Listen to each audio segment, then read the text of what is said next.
తాను తాను తాను తాను తను.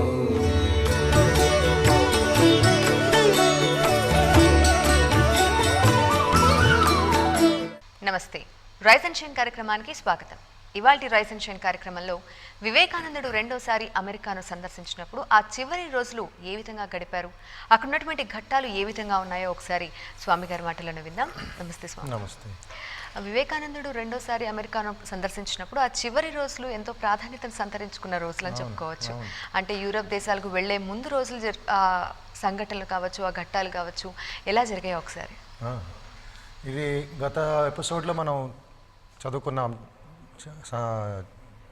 చర్చించుకున్నాం. ఏమిటంటే ఆయన ఉన్నత ఆధ్యాత్మిక మనస్థితులు ఉండేవారు ఆ సమయంలో. ఎందుకంటే ఆయన లోపల ఆయన మనసులోనే ఒక ఫీలింగ్ వచ్చి ఉండేది. ఏమిటంటే నా సమయం అయిపోతుంది, ఇంకా ఎన్నో పనులు ఉన్నాయి, భారత్ పునర్నిర్మాణం చేయాలి, ఎంతోమందికి ఇంకా ఒక ప్రణాళిక ఇవ్వాలి, ఒక ప్రోగ్రామ్ ఇవ్వాలి. తర్వాత రామకృష్ణ మఠానికి ఇంకొంచెం అడ్మినిస్ట్రేటివ్ మ్యాటర్స్ చాలా ఉంటాయి. ఎందుకంటే అమెరికా నుంచి కలకత్తా నుంచి వచ్చే ముందే బేలూరు మఠం స్థాపించి ఒక ఆర్గనైజ్డ్ రామకృష్ణ మఠం గురువుకి అర్పించి ఆయన మళ్ళీ రెండోసారి అమెరికాకి తిరిగి వచ్చారు. ఇవన్నీ మనస్సులో ఒక వేగంగా సునామీలాగా, సైక్లోన్ లాగా తిరుగుతున్నాయి అన్నమాట. దీంతోపాటు ప్రపంచమంతా ఆయన పేరు వ్యాప్తమైంది. ఎంతోమంది ఆయన నుంచి నేర్చుకోవాలి, ఇంకా ఆయన సందర్శించాలి, ఆయనతో పాటు విషయాలు చర్చించాలి, వాళ్ళ ఆధ్యాత్మిక డౌట్స్ని, సంశయాల్ని క్లియర్ చేసుకోవాలని చాలా ఉంటుంది పబ్లిక్కి. సో విపరీతమైన ట్రావెలింగ్. బేసిక్గా అమెరికాకి వెళ్ళింది ఎందుకంటే ఆయన కొంచెం విశ్రాంతి తీసుకొని, కొంచెం అక్కడ సముద్ర గాలి పీల్చుకొని, కొంచెం ఆయనకి ఉబ్బరం ఉండింది, ఆయాసం, ఆస్తమా లాంటి సమస్యలు ఉండింది కొన్నిసార్లు. బికాజ్ ఆ టైంలో మెడికల్ ఫెసిలిటీస్ ఎక్కువ లేవు. ఎంత మహాయోగి అయినా, ఎంత మహా తపస్వి అయినా కూడా శరీరమే, పంచభూతాలతో ఉండింది. రోగాలు, దానికి అవసరం ఉన్న ఇవన్నీ వస్తూ ఉంటాయి. సో దాన్ని త్యజించి, దాన్ని జయించి వీళ్ళు ముందుకు పని చేసుకుంటూ ఉండాలి. అది మహాత్మ్యం, పెద్దవాళ్ళ మహాత్మ్యం. సో ఆ సమయంలో స్వామీజీకి గత ఎపిసోడ్లో మనం చూసుకున్నాం ఏంటంటే ఎవరైనా స్పర్శిస్తే చాలు వాళ్ళలో దైవత్వం మేనిఫెస్ట్ అయ్యేది, వాళ్ళకి అనుభూతులు అయ్యేవి. వాళ్ళ నుంచి ఆ పాపం, తర్వాత వాళ్ళ నెగిటివ్ మైండ్ అవన్నీ దూరం అయ్యేవి, ప్రశాంతం అయిపోయేవాళ్ళు, పవిత్రం అయిపోయేవారు. స్వామీజీ ఎప్పుడూ ప్రతి ఒక్కళ్ళలోనూ ఆ పవిత్రతని ఎక్స్పెక్ట్ చేశారు, స్త్రీలో కానీ పురుషుల్లో కానీ. స్త్రీ పురుషుల దాంపత్యం ఎలాగుండాలి, వాళ్ళ సంబంధం ఎలాగుండాలి, సోదరులు ఎలా ఉండాలి, ఇలాంటి పర్సనల్ వాల్యూస్ని స్వామీజీ ప్రాముఖ్యత ఇచ్చారు. ఎందుకంటే ఎప్పుడైతే క్యారెక్టర్ లేదో, నువ్వు ఎంత పెద్ద మహాత్ముడైనా, ఎంత పెద్ద డబ్బు సంపాదించి బిజినెస్ మ్యాన్ అయినా కూడా క్యారెక్టర్ లేకపోతే వాల్యూ ఉండదు. అప్పుడు కంటిన్యూస్ ప్రెషరే ఉంటుంది, సమాజం ఒక ప్రెషర్, తప్పులు చేయాలి, ఇంకా తప్పించుకోవాలి. అలాంటి సమస్య స్వామీజీకి అది తట్టుకునేవారు కాదు. ఎక్కడ అపవిత్రత, ఎక్కడ అశుద్ధమైన మనస్సు, వ్యవహారం, వాళ్ళ ఆలోచనలే స్వామి తెలిసిపోయేవి. కొంతమంది ఆ నెగిటివ్ భావంతో ఆయన దగ్గరికి వచ్చేవారు. వెంటనే స్వామీజీ వాళ్ళ నుంచి కొంచెం దూరం ఉండేవారు. వాళ్ళని నిందించి లాభం లేదు, వాళ్ళ స్వభావం అలా తయారైంది పాపం. అప్పుడు కొంచెం ఫర్మ్గా ఉండేవారు, కొంచెం సీరియస్గా ఉండేవారు, వాళ్ళలో అజ్ఞానం తొలగించడానికి ప్రయత్నించేవారు కొన్ని సలహాలతో.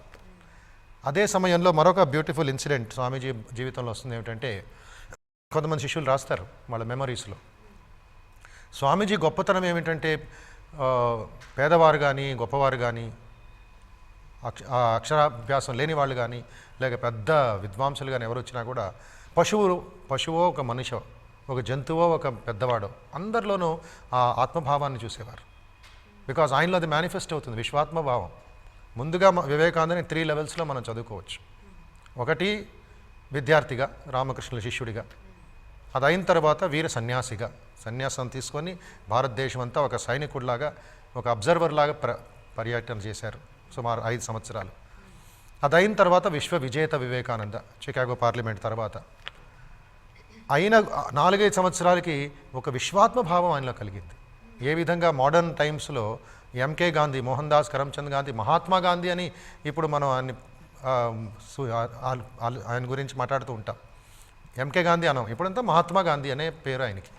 అదేవిధంగా వివేకానందకి విశ్వాత్మ భావం చాలా మేనిఫెస్ట్ అవుతూ ఉండింది. అందుకే ఆయన ప్రతి సూచనలో ఆ యూనిటీ, ఆ ఒక కామన్నెస్, కంపాషన్ ప్రతి ఒక్కళ్ళను చూస్తూ ఉండేవారు. కరుణామూర్తి అనేవారు. కొంతమంది ఆయన మాటలు చూస్తే, ఆయన ఉపన్యాసాలు వింటూ ఉంటే ఎంత కరుణ, ఎంత వాత్సల్యం, మళ్ళీ ఆ భగవాన్ బుద్ధుడు వివేకానంద రూపంలో వచ్చాడని అమెరికన్స్కి ఇదయ్యేది, ఆలోచన వచ్చేది, స్ఫూర్తి కలిగేది. అప్పుడు ఆయన అంటారు, ప్రతి ఒక్కళ్ళలోనూ దూషించకండి, ఎవరిని దూషించకండి. వాళ్ళు అసత్యం నుండి సత్యానికి వెళ్ళటం లేదు, లోవర్ ట్రూత్ నుండి హయ్యర్ ట్రూత్కి వెళ్తున్నారు. అంతే వాళ్ళు చేసిన ఒక చిన్న తప్పు. వాళ్ళకి తెలియటం లేదు పాపం. మళ్ళీ అజ్ఞానంలో మళ్ళీ తప్పులు చేయడం, మళ్ళీ కర్మలు చేయడం, మళ్ళీ శరీరం గురించి ఆలోచించడం, ఇంకా హయ్యర్ వాల్యూస్ని ఆలోచించకపోవడం. ఏమిటంటే ఆ కిటికీ మూసేసి ఉంది, వెలుతురు లోపలికి రావట్లేదు. అంతే, వెలుతురు ఆల్రెడీ ఒకవైపు ఉంది, వాళ్ళు చీకట్లో ఉన్నారని భావిస్తున్నారు. మనం ఏం చేయాలి? కంపాషన్ చూపిస్తూ వాళ్ళని మెల్లిగా ఆ కిటికీ తెరిచి ఆ సూర్యుడి కిరణాలు వాళ్ళ ముఖం మీద పడాలి. అప్పుడు తేజస్సు, వాళ్ళలో ఆ వాల్యూ ఆఫ్ లైఫ్ తెలుస్తుంది.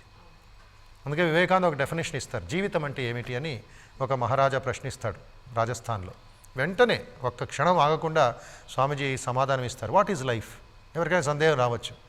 Is it just eating, sleeping, dying one day and in between ఏమిటి? కొంచెం తినడం, పడుకోవడం, కొంచెం అనుభవించడం, అంతేనా?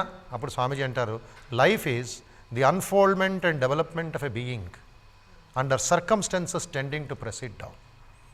ఒక చీమ వెళుతుంది టేబుల్ మీద, జస్ట్ చేయి అడ్డం పెట్టండి, వెంటనే it will try to overcome it. కొంచెం రెస్ట్లెస్ అవుద్ది, ఏదో కష్టం వస్తుంది నాకు. It is an circumstance to press it down. ఇంకొంచెం దాన్ని ఇది చేయండి, అది మళ్ళీ యాక్టివేట్ అవుతుంది. Life is unfoldment and development. చెట్టుని ఒక చోట ఇది కట్టిపెట్టండి, ఇంకో చోట అది వెళ్ళడానికి ప్రయత్నిస్తుంది. It's a fight against nature. అంతే, నాకు ఇంకేం చేయలేను, నాకు ఇదే నా లైఫ్ అని డిప్రెస్ అయిపోయి వీక్ అయిపోతే ఇంకా అన్ఫోల్డ్మెంట్ ఉండదు, ఆ పురోగమనం ఉంది, ఆ డెవలప్మెంట్ ఉండదు. సో అది స్వామీజీ ప్రతి మనిషిలోనూ ప్రతి స్త్రీలోనూ అది వాళ్ళకి బోధించడానికి ప్రయత్నించారు. కేవలం ప్రయత్నించడమే కాదు, వాళ్ళల్లో ఆ ఒక ఇన్స్పిరేషన్ ఇవ్వడానికి కూడా ఆయన దారి చూపించడానికి. ఒకసారి అంటారు ఆయన, I'm ready to go to hell if you can go to heaven. అంత త్యాగం, అంత ప్రేమ మనిషి మీద. అమెరికాలో వాళ్ళు అన్నారు, I fallen in love with human beings అని. మానవులతో, మనుషులతో నేను ప్రేమలో పడ్డాను నేను, నాట్ యాజ్ ఎ పర్సన్. వాళ్ళలో ఉండే తత్వం, వాళ్ళలో ఉండే దైవత్వం. ఎంత గొప్ప రిచ్ ఫెలోస్ మీరు, ఎంత వైభవం ఉంది మీలో, ఆ చైతన్యం. That was Vivekananda's uniqueness. ఆ జ్యోతిని, ఆ ప్రకాశాన్ని మన అడ్మినిస్ట్రేటివ్ మ్యాటర్స్లో, మన లైఫ్లో, విద్యార్థి దశలో, తర్వాత ఇక్కడ మన యాక్టివిటీస్లో, సమాజంలో అది పెట్టడానికి ప్రయత్నించారు. డిఫరెన్స్ బిట్వీన్ వివేకానందకి వేరే నాయకులకి ఇది వ్యత్యాసం. వాళ్ళు కేవలం సోషల్ వెల్ బీయింగ్ని చూస్తారు అంతే. ఆహారం, భోజనం, తర్వాత వాళ్ళకి వస్త్రాలు, తర్వాత ఏదో పెన్షన్స్ ఇవ్వడం, ఈ సోషల్ వెల్ బీయింగ్. దాని తెర వెనకాల ఇంకోటి ఉంది, అదెందుకు గమనించరు మీరు? అదెందుకు మీకు కనబడతలేదు? అది చూడడానికి ప్రయత్నించండి. అందుకే భగవాన్ బుద్ధుడు వచ్చింది, అందుకే గీతోపదేశం, అందుకే ఉపనిషత్తులు, అందుకే మా గురువు రామకృష్ణులు వచ్చింది. ఆ జ్ఞానం తీసి, ఆ తెరని తీసి అందరిలోనూ ఆ ప్రకాశం ఇవ్వాలి అని. అలాగా ఆయన influence over the American mind, European mind ఉండింది. ఇదే సమయంలో ఆయన న్యూయార్క్లో బస చేస్తున్నప్పుడు ఆయనకు ఉన్నట్టుండే ఒక రోజు బ్రేక్ఫాస్ట్ చేస్తున్నారు. అప్పుడు మైండ్ ఒక లెవెల్లో యాక్టివిటీస్లో ఫ్యూచర్ గురించి ఆలోచిస్తూ ఉంది. సడన్గా ఒక ఖాళీ పేపర్ తీసుకొని, ఒక పెన్ తీసుకొని ఏదో స్క్రిబ్లింగ్ చేసేస్తారు, ఏదో రాసేసి పాకెట్లో పెట్టుకుంటారు. అందరికీ ఆశ్చర్యం అవుతుంది. దాని గురించి ఏమి చెప్పలేదు, ఏమి అడగలేదు, ఉన్న రాసేసుకునేది డ్రాయింగ్ చేసినట్లుంది, పిచ్చి పిచ్చిగా పిల్లలు గీచినట్లు. అది లోపల పెట్టుకున్నారు పాకెట్లో. బ్రేక్ఫాస్ట్ అయ్యి 2-3 రోజులు అయిన తర్వాత దాని గురించి వాళ్ళ భక్తులకి పిలిచి చెప్తారు. అది రామకృష్ణ సంఘానికి, ఫ్యూచర్ రామకృష్ణ మఠం ఏది స్థాపించారో దానికి ఒక ఎంబ్లమ్ ఇస్తున్నారు. ఆ బ్రేక్ఫాస్ట్ టైంలో అది క్రియేట్ అయింది. Creativity at its best. Innovation అని ఈ కాలంలో మనం అందరం చదువుతాం, గవర్నమెంట్ కూడా ప్రయత్నిస్తుంది. ఆ ఒక ఆర్గనైజేషన్కి ఒక ఎంబ్లమ్ ఎలాగ ఉండాలి, దాని ఒక ప్రిన్సిపల్స్ ఎలాగ ఉండాలని ఈ డయాగ్రామ్ ద్వారా చూపిస్తారు. అది మేము ఒక డ్రాయింగ్ రూపంలో చేసాం పబ్లిక్ యూటిలిటీ కోసం. అది పబ్లిక్ ఎక్స్ప్లెయిన్ చేయడానికి ప్రయత్నిస్తాం. ఇది స్వామీజీ స్వయం డ్రాయింగ్. ఇది ఇక్కడ ఈ డ్రాయింగ్లో రామకృష్ణ మఠం ఒక ఎంబ్లమ్, ఇది నేషనల్ ఫ్లాగ్ లాగా. మా మిషన్కి ఇది ఒక ఎంబ్లమ్. సో స్వామీజీ ఏం చేస్తారంటే ఆయన చిన్నగా ఒక రఫ్ స్కెచ్ రాసేస్తారు. దీంట్లో 4 అంశాలు ఉన్నాయి.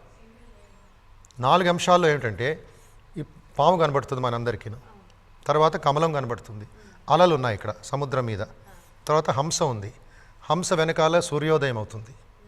ఈ 4 ఏమి సూచిస్తుందో శ్రీరామకృష్ణుల ఒక ఉపదేశం, శ్రీరామకృష్ణ ఒక యోగం. ఇది ఆల్రెడీ మన వేదాల్లో, మన ఉపనిషత్తులో, మనం భగవద్గీతలో ఉన్నాయి. అది స్వామీజీ మూలకంగా ఏం తెలుస్తుందంటే మానవాళికి వర్తమాన కాలంలోకి ఒక సంఘం ఏ యాక్టివిటీస్ మీద వాళ్ళు సమాజ సేవ చేయాలి, ప్రిన్సిపల్స్ ఏమిటి. ప్రతి ఆర్గనైజేషన్కి, ఇన్ఫోసిస్ కానీ మన విప్రో, పెద్ద ఆర్గనైజేషన్స్ ఉన్నాయి కదా, ఐటీ కంపెనీస్ వాళ్ళందరికీ మిషన్ స్టేట్మెంట్స్ అని ఉంటాయి. వాళ్ళ బిహెచ్ఎల్కి ఉంటుంది, బిఎస్ఎన్ఎల్ వాళ్ళకి ఉంటుంది. దాని మీద ఆధారపడి ఉంటుంది వాళ్ళ యాక్టివిటీస్ అన్నీ, ప్రిన్సిపల్ అది ఫోకస్ వాళ్ళకి. అదేవిధంగా రామకృష్ణ మఠం స్థాపించినప్పుడు వివేకానందకి మనస్సులో ఇది ఉండింది. బట్ ఆ టైంలో ఇంకా ఆర్గనైజ్డ్ ఇదిగా లేదు, కేవలం అందరూ కలిసి ధ్యానం చేసి ఇది చేస్తున్నారు.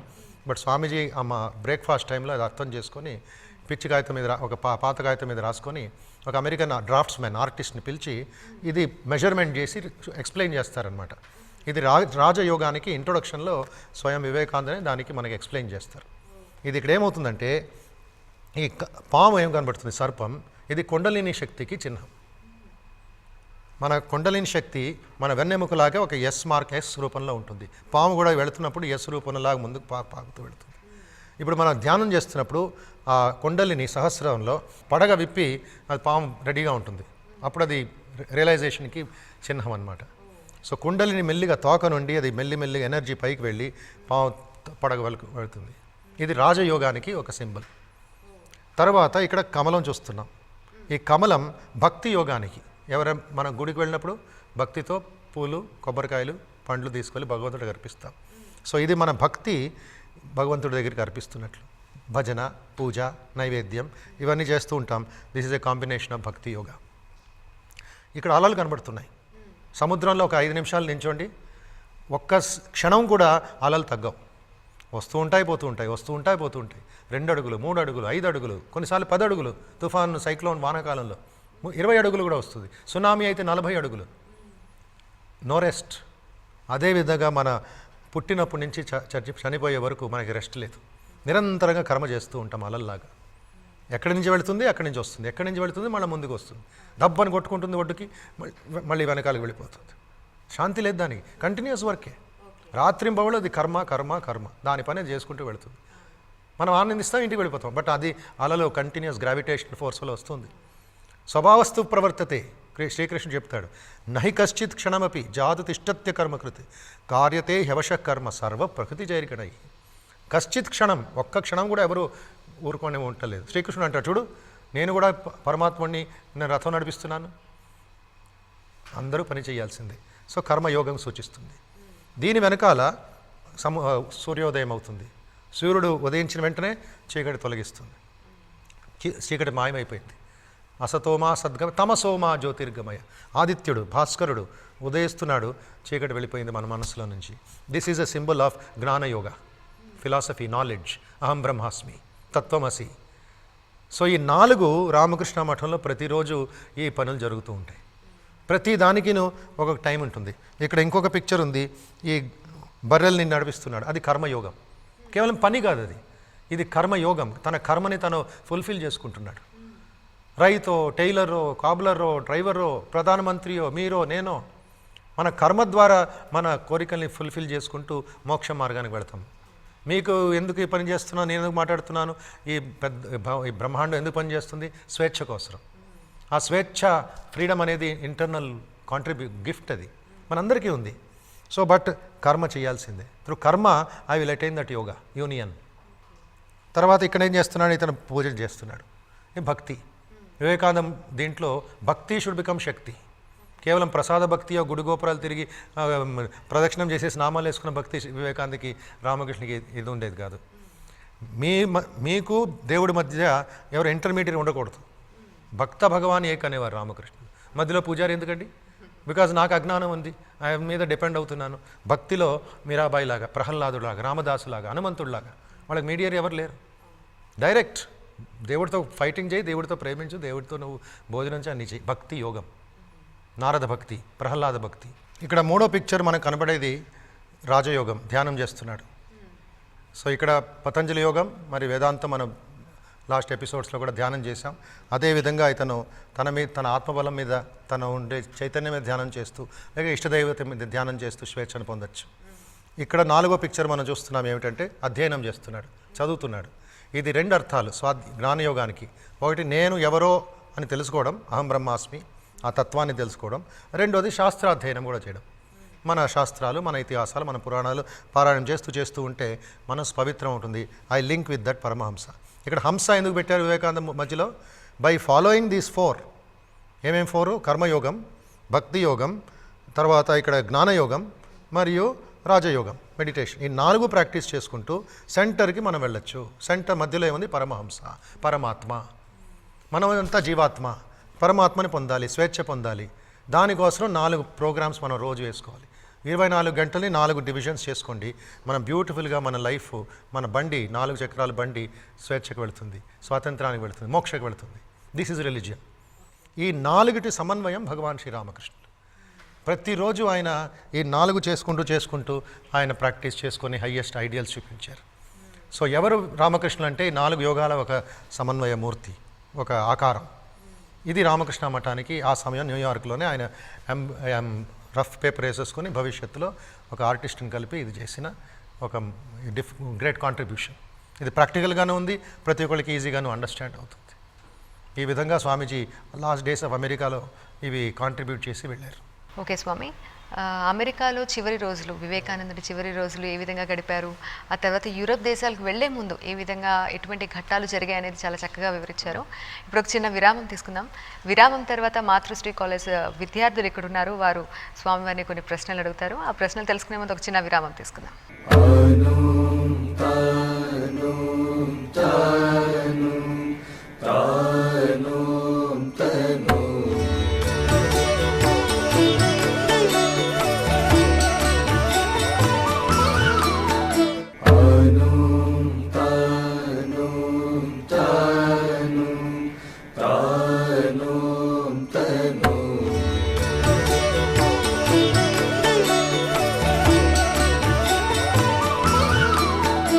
రైజ్ అండ్ షైన్ కార్యక్రమానికి తిరిగి స్వాగతం. మరి ఇక్కడ మనకు కొంతమంది విద్యార్థులు ఉన్నారు. స్వామివారిని అడగాలనుకున్న క్వశ్చన్ అడగచ్చు. నమస్తే స్వామి. మనం ఇళ్లల్లో ఎప్పుడైనా అశ్రద్ధగా తింటూ ఉన్నప్పుడు కానీ ఏదైనా చేస్తున్నప్పుడు కానీ అన్నం పరబ్రహ్మ స్వరూపం అని చెప్తూ ఉంటారు. ఆ సందర్భంలో పరబ్రహ్మము అన్న మాటకు అర్థాన్ని వివరించగలరు? ఇక్కడ భగవద్గీతలో 4వ అధ్యాయంలో ఆ ఐడియా వస్తుంది మనందరికీను. ఏమిటది అంటే బ్రహ్మార్పణం బ్రహ్మహవీర్ బ్రహ్మాగ్నౌ బ్రహ్మణాహుతం. ఇక్కడ పరబ్రహ్మ అంటే సచ్చిదానంద స్వరూప ఆ పరమాత్మ. నువ్వు ఏ పేరులో పిలుస్తావో అది నీ ఇష్టం. కృష్ణ అనొచ్చు, రామ అనొచ్చు, అల్లా అనొచ్చు, జీసస్ అనొచ్చు, బుద్ధ అనొచ్చు. నీ ఇష్ట దేవతం, మీ కుల దైవం వెంకటేశ్వర స్వామి, గణేశుడు, సుబ్రహ్మణ్య, కార్తికేయ, ఎవరైనా. మా సంప్రదాయంలో రామకృష్ణ పరమహంసే మాకు దైవం. సో ఈ విధంగా ఆ cosmic being can come in any form. అది ఒక మనందరికీ నియరెస్ట్ ఫారం కింద మనం భావిస్తాం. ఓకే. సో వివేకానంద అంటారు, ఒక దోమ దేవుడి గురించి ఆలోచిస్తుంది, దోమ రూపంలోనే ఆలోచిస్తుంది. Infinite mosquito. మనమందరం హ్యూమన్ బీయింగ్స్ కాబట్టి గాడ్ని ఒక హ్యూమన్ ఫారంలోనే మనం పూజిస్తాం. తర్వాత అవతారాలు అది వేరు. But in the modern time మనకంతా గణేష, శివ అదంతా డివైన్ హ్యూమన్ ఫారమ్స్ కింద భావిస్తాం. ఆ కాస్మిక్ బీయింగ్ పరమాత్మ బియాండ్ 3 క్వాలిటీస్. ఏమిటది? కాలం, దేశం, నిమిత్తం or causation, time, space, causation. ఈ 3 అతీతుడు అయినవాడు పరబ్రహ్మ. ఈ అవతార పురుషులందరూ మళ్ళీ ఈ టైం, స్పేస్, కాజేషన్లో మనం ప్రశ్నించవచ్చు, మనం డిస్కస్ చేసుకోవచ్చు. సో ఈ అన్నం పరబ్రహ్మ, జలం పరబ్రహ్మ, ఈ బ్రహ్మాండమే పరబ్రహ్మ అనేది ఆ కాస్మిక్ తత్వానికి, ఫైనల్ అల్టిమేట్ ట్రూత్కి చిహ్నం. అది విశ్వతో ముఖ, ఈ విశ్వమే భగవంతుడి ఒక ముఖం అని ఉపనిషత్తులు బోధిస్తాయి. అందుకే అహం బ్రహ్మాస్మి, నాలో ఉండే ఆత్మ ఆ పరమాత్మతో ఒకటి. ప్రజ్ఞానం బ్రహ్మ, కాన్షియస్నెస్ ఈజ్ గాడ్. ఏ జ్ఞానంతో మనం సూర్యుని గురించి చూస్తామో అది ప్రకాశం. That itself is a kind of brilliance. Brilliance is equal to divinity. దాన్ని మల్టిప్లై చేయి, ఇన్ఫినిటీ మల్టిప్లై చేయి. Infinity is God. So the space is infinite, అది గాడ్. The sky is infinite, that is God. Time is infinite, becomes కాలం. So ప్రతి ఒక్కటిను multiplied by infinity. Happiness multiply infinity is పరబ్రహ్మ. So ఈ విధంగా God factor plus your experience తీసుకుంటే that becomes పరబ్రహ్మ. దాన్ని దైవ స్వరూపంలో మనం ఆఫర్ చేస్తాం. ఫ్రూట్ ఆఫరింగ్ చేస్తాం, అన్నం ఆఫరింగ్ చేస్తాం, నీళ్ళు ఆఫరింగ్ చేస్తాం. Then it becomes a beautiful devotion for us.